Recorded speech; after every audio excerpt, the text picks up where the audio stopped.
bringing national topics that matter to Oklahoma.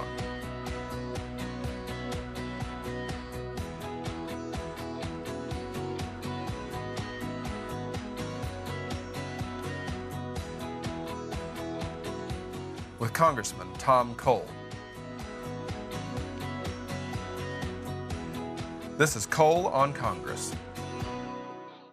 Thank you for joining me today for today's episode of Cole on Congress. Today I'm really pleased to have my chairman, the chairman of the Budget Committee in the House of Representatives, gentlelady from Tennessee, Diane Black, here as a special guest. Extraordinary legislator, frankly, great personal friend. And now, having crafted a budget, busy writing a tax bill. So, and then at some point, she's going to actually run for governor of the state of Tennessee. So we won't have the opportunity to have her here very long. But you've had such an extraordinary career in a really short period of time. Pretty amazing life, too. So I'm going to ask you, if I can, first give us, the audience, a little bit about your personal background. I think you have an incredibly inspiring personal story, and what got you to Congress. I do. And listen, thank you for asking that. There was a time where I was a little bit shy about talking about my background because I came from public housing, two great parents, 92 years old, still live in my childhood home. My father had a 6th grade education and my mother a 9th grade education. So they didn't have a lot of money, and I lived in a poor community. Actually didn't even realize that until I was in high school and kids said, "Where do you live?" And I told them, they said, "You live on the other side of the tracks." But I had a great high school counselor who helped me get through high school with very good grades and got a scholarship to go to nursing school, and that really is what propelled me to who I am today. So I'm very fortunate to have good parents and a good counselor to be my strength. Well, along the way, you obviously developed a keen interest in public service, and of course, a nursing background, that is one kind of service. But you've been in the arena, so to speak. Obviously, as a very able and successful state legislator in Tennessee, then a member of Congress. And I want to talk about that tenure in just a moment, because I think you've been an exceptional member of the Budget Committee and chairman. And just an amazing job that you've accomplished. But what got you interested in politics? What in the background? Yeah, sure, Tom. And I never, ever thought about, I would help other people get elected, but I never thought about myself running. And being a nurse and nursing background, we had the pilot project for Hillary Care, we called it. The single-payer system was actually started in our state. Then Vice President Gore was from the state of Tennessee, and he and our then governor kind of wrote this out on a napkin. They're told, I wasn't there. They wrote it out on a napkin, a cocktail napkin in a bar, and actually initiated it in the state of Tennessee. And we saw, or the famous 10-care system. 10-care system, exactly. And so I was working in a hospital and saw what kind of care, or the lack of care, that people were getting, the cost. It was just breaking the state of Tennessee, and decided that maybe I could have a voice in this. You know, I could talk to people about what I was actually seeing in patient care. And so I ran and I was elected. And that was one of the things that I did while I was there in the state of Tennessee. We were able to repeal it. We were actually able to replace it with some really good programs that ended up being destroyed because of Obamacare, because it didn't have all of the pieces that were required in Obamacare. And we'd like to put some of those things back in.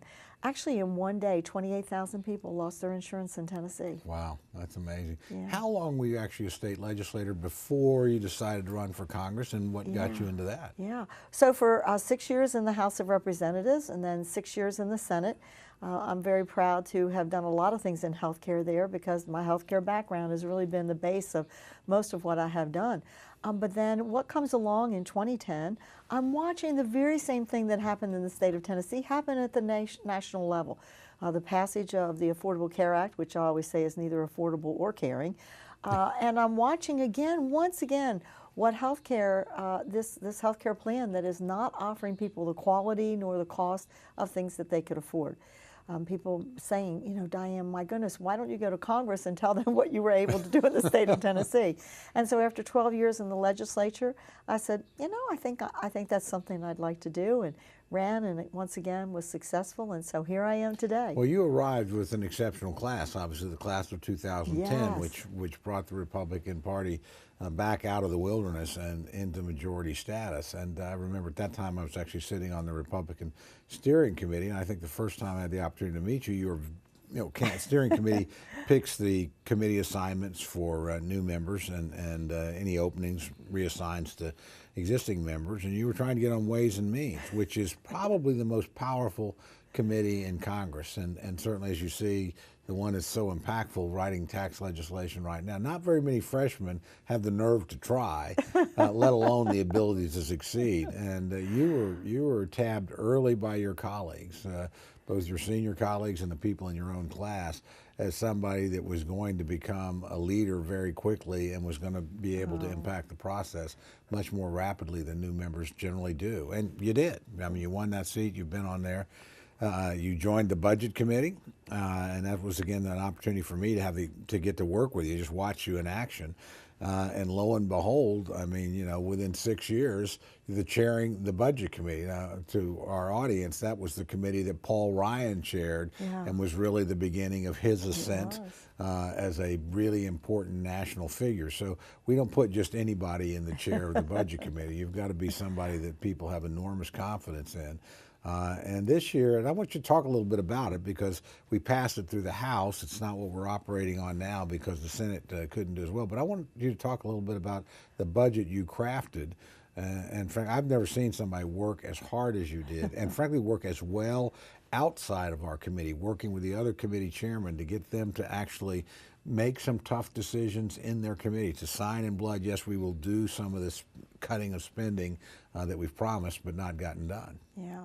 Well, Tom, thank you so much. And I will tell you, when I first got elected and they gave us the little handbook to tell us about all the committees, I looked at them and I thought, gee whiz, which one does my talents and my interests most fit? And all I kept on saying was I came back to Ways and Means with my health care, and then also having served in the Finance Committee. I was the caucus chairman back in the state of Tennessee, so we had a Finance Committee that did both the appropriating and also setting the budget numbers, and I thought, gee, this is where I need to be, and so why not try it?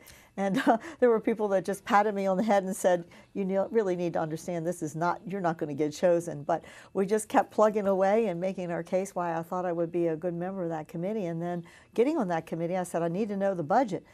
Because the second reason why I came here, beside the healthcare piece, was that I was watching what was happening in my country about this awful debt and deficits we have. And being a mother and now a grandmother of 6 grandchildren, I just couldn't fathom leaving our country in such terrible condition. Well, and when you arrived, the deficit was $1.4 trillion. That's right. People forget. Small. I mean, I don't like where we're at, but we have actually made a lot of progress. Absolutely. And year after year to see the direction that we were going under the previous administration was very burdensome to me. And that's why I kept saying I want to be the liaison from Ways and Means to the Budget Committee, because I learned so much. I feel like it's a place where I can have a lot of input about the direction, because I was there on that Budget Committee from the very first. I got put on Ways and Means and Budget, and it was a really great marrying of the two for me to truly understand the government. And so it was such an honor to be asked this year to do something that I really wanted us to do for the last several years, and that is to actually get into some of that mandatory spending.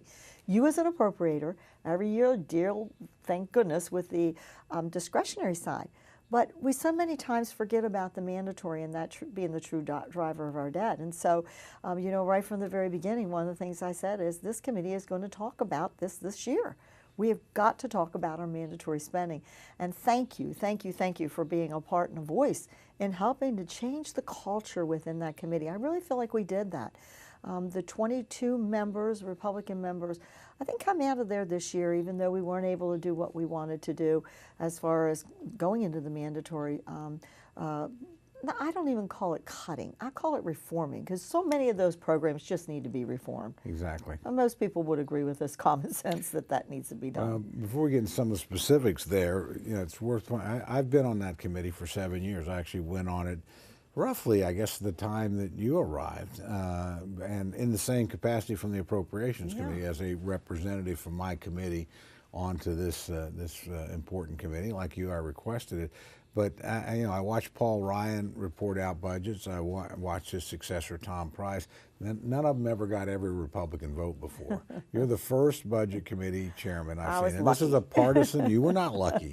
It's a very partisan exercise. Republicans don't vote for the Democratic budget. Democrats don't vote for the Republicans. So you really have a pretty narrow majority. You've got to get your team together, and Republicans are pretty cantankerous, independent thinkers when it comes to this. They are. And you get, if it's the budget committee, guess what? You get the most famous budget hawks all migrate there. And so they always want to go probably further than politically you can, even if you might agree with them philosophically. So getting them all together, I mean, how did you get all these Republicans to actually vote together when Paul Ryan and Tom Price couldn't? I'm sure John Kasich, when he was budget committee chairman, didn't get unanimous votes out of there. It just doesn't happen. Well, part of that is just fortunate, I believe, but it is a matter of how I believe that we need to involve people in the process. And that's really what I tried to do as the chairman, not to come in and say, this is my budget, this is what we're going to do, but to actually work through it and give everybody a voice. And look, you were there at times where we felt like, oh gosh, you just want to close this discussion down because you feel like you're going in a circle. But giving everybody an opportunity to fully voice what their thoughts were. And many times they were different than my thoughts, but I learned things, and to just give everybody an opportunity to feel like they were a player. And I think at the end of the day, all that just came together, that even though they may not agree with everything that was in the budget, they at least felt like they had a say in it, and that they could swallow the pieces that they didn't like, because we all didn't like everything that was in it. But I truly think it was because everyone felt like they had a piece that was their own, that they had ownership of that product. Well, I remember, I think, speaking on the floor about the budget and your efforts, which I thought were amazing, because you did exactly what you suggest. I remember when you brought, there are three of us that are appropriators. Let's come meet with the chairman. What are your specific concerns in the part of the budget that you're responsible for? I know you did that with every different subgroup inside. And then I know you used that committee. And the way I've never seen it before, you took committee members, so when it was time, you wanted to go talk to the armed services people about what they could do, and we all believe in a defense buildup. You struck a very skillful compromise. You would take those members and sit down with their chairman. Now, what can you do? Where are the areas that you can be tougher on the spending? And agriculture, you'd take the ag members in to sit down with the ag chairman. I've never seen another chairman do that. And you really did both empower your members, and I think you used them very skillfully to empower yourself, because it means something to a chairman of ag when you're sitting there and you're there to negotiate on the budget and you're flanked by his members. That's right. Just a little pressure. Yeah, but it's nice. Yeah, it is, because our budget members really understood the budget this year and the situation that we're in with the mandatory spending. And we just really felt like they needed to be the voice. They're in that committee. They understand better than I do, certainly, what that committee can and cannot do. And we also did that notebook. You'll recall that we made sure that we gave them some recommendations. We looked at things that necessarily had passed before, ideas that came from organizations that we respect, and just to give them a jumping off point rather than saying, here's your job and here's your chore, and not to be able to give them something to at least get the juices flowing. Well, you all, look, this, and I say this as somebody that worked closely with the governor and through the legislative process and as a state legislator, you really use your people very well. I mean, you use your members extremely well. The staff that you had, Rick May was a wonderful staff director. Took two of my people, so I know you've got really good people. But we do. You did, and I was incredibly impressed, again, by the quality of the work product, because that empowered you, again, when you sat down with the committee. And again, for our viewers or listeners, it's very difficult when you've not been a member of a committee to understand the issues intimately. They've done the hearings, they've done the work. Absolutely. This is what they do. And so I have a lot of respect for any committee's work product. But in your capacity, you had to master a lot of different other committees to be able to talk them into doing, okay, I know you don't think you can cut any money, but here's some places where we think you can, and open it up, and you succeeded. Well, we had 11 of those committees to deal with, and I will also give credit to the staff, because a number of those staff were there to help me to be able to gather the information. I could never have done it without the staff.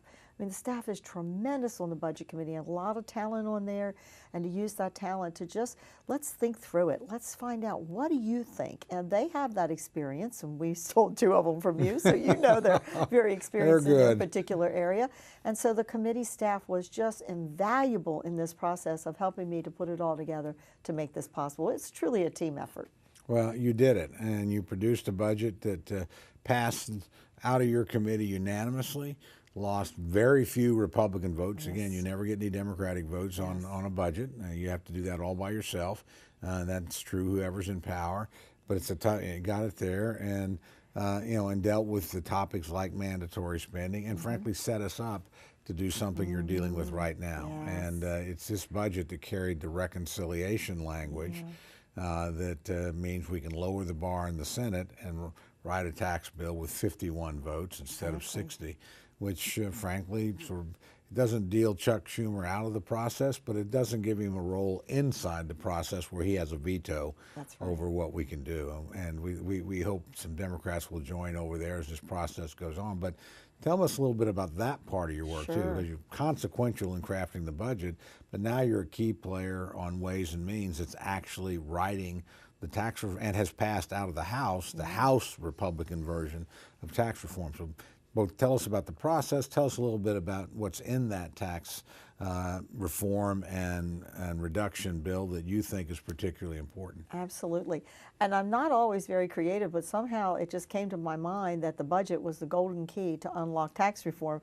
And I said that one day, I think on one of the business interviews that I was having, and I thought, hey, that's pretty good. So we've used that a lot, but it truly is. And it was the budget process that had the golden key to unlock the possibility of us doing tax reform with the reconciliation. And that's kind of a word that people don't use in their everyday language, but it does give us an opportunity to do it with just 51 votes in the Senate.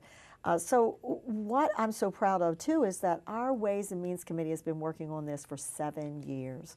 I know there are folks out there who say, oh, you just all of a sudden popped up with all these measures that you have. No. Under Chairman Camp, we worked on it for 4 years to actually put a plan out there that was a blueprint.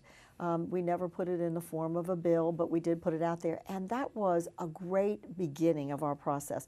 Because when we put that out there, I remember the day we put it out there, and my phone started ringing from all these different industries to say, what the heck are you doing to us? And from that, we learned a tremendous amount. And one of the things we learned is that you have to listen to these industries as well. Because even if you just say manufacturing is different. You know, some manufacturing you do right here in the United States. Automobile manufacturing, you may have part of it done in Mexico. They send a product back. You then send it back for the assembly in another country. So manufacturing is very different. And we learned all of that by having that blueprint out there. And so this has given us a chance in the last 3 years since then to take all of that information and to be able to put it into a product. And we're very, very far ahead of where the Senate was. We did a lot of work on this over years. So we've had a lot of hearings, over 40 hearings, I think 45 hearings on all of the different components of tax reform. And we decided right from the very beginning that we wanted to make sure that we did both corporate and individual at the same time, because some people wanted to divide those and say, let's just do this one now and do that one later, but they really do marry up to one another. And so our goal was to make sure that we had a fairer, flatter, and simpler system, because it's so large. Our former chairman said it's 70,000 pages, 10 times the size of the Bible, with no good news. And so we wanted something that people could say, hey, I can do my own tax return. And indeed, this bill will allow us to about 95% of the people will be able to do their own tax return on a single sheet of paper. We focused really on the middle class. We wanted to make sure the middle income got the greatest tax relief. And so that was our focus. In addition to that, we wanted to simplify it. As I say, you can do it on a single postcard. And we wanted to make sure that in the corporate side, that we, being the highest taxed country on the corporate side, that we weren't pushing our corporations outside of the country and going to some place, for instance, like Ireland, that's at 12% and we're 35%. How in the world can you say you're competitive? It's no wonder that our companies would leave and go to another country where they would have a lower tax. And so to be competitive, we had to bring that way down. Our plan, as you know, and your audience now will know, is at 20%, from 35 down to 20%. And what we do know by studies that have been done by totally nonpartisan groups is that when you allow corporations and businesses, small businesses, to have more money, they will reinvest it into their own company, which means that that then causes more jobs to be created, more products to be created. And what do you do when you have more money in your pocket? We women, we spend it on shoes, but you spend that money, and every time you spend money on a new product or a service, you create another job, another opportunity. So a jolt to our economy was very important. And we're already seeing some of that. The stock market is doing pretty well, and just anticipation of having tax reform. So we believe that we've kind of struck that chord across both the corporate, the small business, the pass-throughs, and then also on the individual side. You know, I do think had frankly you not been successful at the Budget Committee and your Ways and Means team had not been successful, the Senate would not be moving at all. I mean, everything right. up here has been a response to initiatives that begin in the House of Representatives. Yes. If we didn't write a budget, they wouldn't write a budget. That's right. I can promise. And if we didn't pass taxes, they wouldn't. And they would just point fingers back across the rotunda and say, well, the House couldn't get it done, so there was no reason for us to do it. So I think you've driven, particularly in the budget and in this overlap of roles between the budget and tax committee, probably done more to drive the process in the Senate, honestly, than, with all due respect, the senators, they've done themselves. Oh. Because there's always been a reaction and a response to what you crafted in the House on the budget, and then what you participated with your colleagues on Ways and Means in crafting on the tax bill. I think you're right, Tom. I know I heard it said, we're not going to do a budget because the budget's not going to go anywhere, by some of my friends and colleagues that were actually in the House of Representatives who now are in the Senate. And they were told, they told that to me when we were working through the process. And we just weren't going to let that go, Tom, were we? No, well, as you know, there's an old saying around here, whichever party you're in the House of Representatives, if you're a Republican, it's actually coined by a former Democratic speaker who said one of his members once referred to the Republicans as the enemy. He said, no, no, no, no. And it's actually Speaker Rayburn. The Republicans are our adversaries. The Senate is the enemy. That's true no matter which party is running the House of Representatives. It is. So part of this, it's not as if there's not institutional rivalries within each party, and we have a powerful one there. But you're on the verge of doing something pretty remarkable. That budget that you got triggered a Senate budget, which got the reconciliation language through, which we accepted and then passed in our body. So we effectively helped them lower their threshold from 60 to 51 votes, where it is right now. We passed a tax vehicle. They, of course, that's gotten them moving. It looks like they're going to this week potentially pass their own bill. We are like this, but they're moving. They had a very important vote this week, and it looks like they will, perhaps finish by the end of the week. And then next week, the critical thing begins. We will on Monday do what's called a vote to go to conference. Effectively, we will reject the Senate amendments and take a bill, and that's the way legislation is supposed to be done. We'll sit down and work across the aisle and hash out the differences between our two bills, then bring them back yet again and try to pass them without amendment through each chamber onto the president's desk hopefully by Christmas. Having said that, and we've done our work, we're waiting on them to do theirs so that your committee can then go to the next phase, which is conference with your Senate counterparts. What do you see as the big issues in that conference between House Republicans and Senate Republicans? And there may well be some Democrats that are supportive of this, particularly in the Senate. I'd be surprised, honestly, if we don't pick up a few. On the individual side, remember I said at the beginning of the conversation about what our goals were, is to make something fairer, flatter, and simpler. And so we went from 7 brackets down to 4 brackets, and that was part of what we wanted to do, is condense those brackets. And that also helps when people are right on that ledge of moving over to the next bracket, to not make that so narrow, so you can broaden out those brackets and keep that from happening very frequently. And they keep 7 brackets, and so that's a big difference for us, because we just really feel like that simplification and keep people from being in that next bracket by just a couple of dollars will help to broaden that. So I think that's one of the things in the individual side. In the corporate side, very, very important. I hope they get to the 20%, but there's some talk that they might go to 22%. We need to keep that at 20 as much as we possibly can, because it will be a jolt to the economy, which will help everyone. In my state, it will produce about 18,000 new jobs, put about another $1,800 in people's pockets. So that jolt really is going to make a difference. And they are saying they're going to wait a full year after the implementation of the bill before they actually lower that corporate tax. And I think that would slow us down a lot. Well, it's a terrifically bad idea. I mean, what you'll have is massive tax avoidance by corporations. They'll be delaying spending decisions that we want them to make right now. That's right. So I always say, well, if you're going to go shopping, especially we women, we think about this.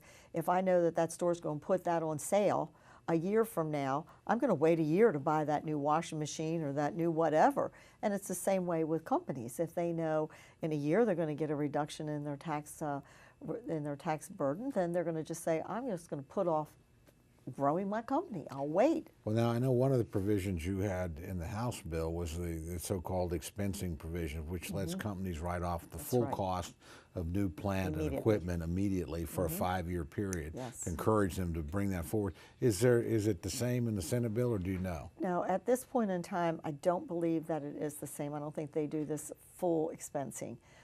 So I'd have to look back in again, that's another area that I think we're much superior in terms of encouraging economic activity that will create jobs right now.